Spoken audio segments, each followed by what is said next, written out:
Hi everyone, it's Darlene. Welcome to my card video for the launch of the November challenge.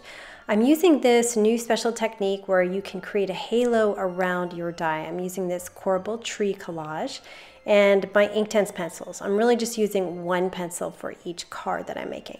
So this is how I'm layering my cardstock. I have Canson XL Mixed Media watercolor paper, some silver shimmery paper, and some black Stampin' Up! Cardstock.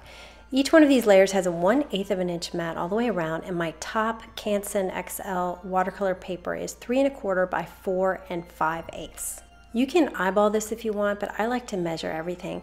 I'm putting my Christmas tree 5/8 of an inch. The top of the die is 5/8 of an inch below the top of my cardstock. And once I get that cut out through my Big Shot, I'm going to place the die back in. You can see it just snaps right in there. And this is where I'm going to take my Inktense pencil. And I'm going to take, it could be a sharp edge or a dull edge, it really doesn't matter. For this particular line, I personally like to have it be a little bit more of a sharp line. So what I'm going to do is I'm just going to carefully go around the whole tree. And you can do this technique with pretty much any die that has an outline that sort of follows the image.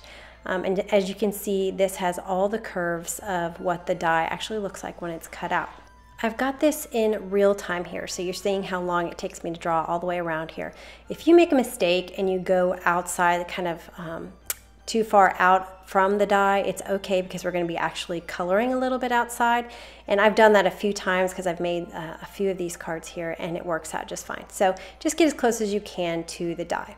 All right, now once I have my outline drawn, I'm going to color just a little bit out, and this is going to provide a halo around my die cut.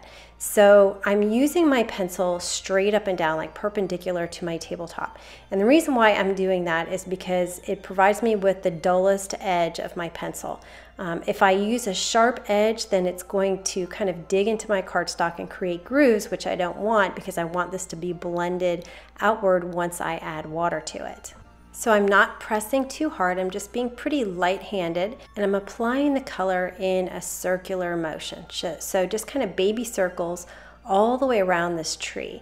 Because a pencil has a very hard edge to it, it's going to prevent me from going under the die or anywhere inside that outline that I first drew, because I was pressing as close as I could to the die when I was drawing that line, and that gave me a nice hard edge. Now I tried this technique with Zig watercolor pens, and it's got a really flexible brush tip, and so it was sliding underneath my die. It didn't work so well. I also tried it with some distress markers, same thing. The marker was kind of getting too close to the die and inside that outline that I drew, and so I just found that pencils, watercolor pencils, are the best way to go for this technique. I also wanted to make sure I used a watercolor paper that was very white because I'm leaving the part that's underneath the die right now white, and so I want it to be really, really bright. So I actually tried this with my Ranger watercolor paper, and the textured side was too textured for the pencils, so it kind of left some marks that weren't very pleasant looking. So I flipped it over to the smooth side, and it was pilling up a little bit, and I just didn't really like it very much. Same thing with the Bristol paper. It's a nice smooth white paper, but it was drying a little bit too fast as I was watercoloring. You'll see that step in a minute here. And so I didn't get as good of results. This paper, the Canson XL Mixed Media watercolor paper, gave me the best results. All right, now that I've got my color all put down, I'm going to take my aqua painter, and you can use a paintbrush if you want. I'm going to keep a tissue handy just in case I get too much color on my brush. And I'm going to apply some water to the outside a little bit. And it's because I want my paper to be a little bit moist because I don't want water staining. I want everything to be nice and smooth looking. So what I'm going to do is I'm going to squeeze the barrel. I'm going to move my brush right to the edge, that kind of sharp edge that I created at the very beginning. And then once I do that, the colored pencil is going to loosen up on the paper, and it's going to become this really bright, beautiful color. And then I can pull it out with the water into this space. You can see as I move along here that I'm moving my aqua painter toward the image and then away from the image, then toward the image and away from the image.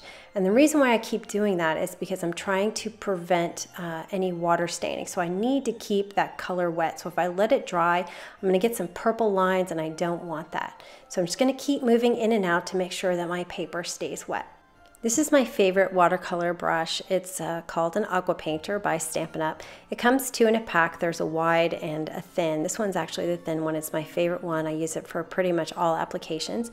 I find that the water doesn't come out too fast or too slow. It just is perfect. And if I squeeze it, like sometimes with the Ranger one, the detailer brush, if I squeeze it, so much water comes out and then it can tend to put too much water on my project.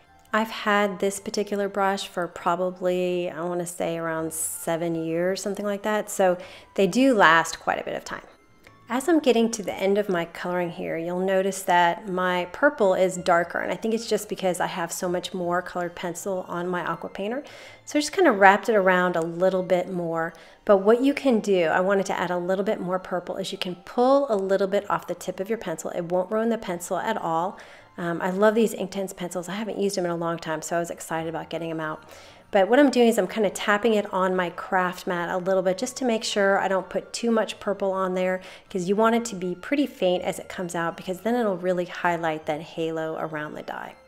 I let this dry completely before moving on to the next step. This is a Stampin' Up! Black marker. I use it a lot for just drawing things. And I'm just going to hand draw a tiny little trunk at the bottom. I wanted this black trunk to kind of tie in the sentiment that's going to be black and then the black matting that I'm going to have around it. I'm pulling my sentiment from this new Lawn Fawn Merry Messages set. It's got a lot of different fonts in it. Even the same sentiment has two different fonts, like with this one. It's got lowercase and uppercase. Just a lot of fun sentiments. And I'm going to stamp that underneath my tree in some Hero Hues black ink. And now it's time to mat all these together. I'm going to use my ATG tape runner to go all the way around all of the edges, really close to the edge. And then I'm going to do another line of tape right as close as I can to the die cut. This paper is very thin, so the downside is that it does warp pretty easily, but the upside is that when you mat it to paper, it kind of forms into the shape of the paper you're matting it to. My shimmer paper is adhesive on the back. It's not my favorite. I would rather just use the tape runner, but anyway, mine's got adhesive on it, and then I'm going to put that onto my black cardstock and then use the tape runner again to go across the edges, and then I'm going to mat this to my A2 Neenah Solar White folded card.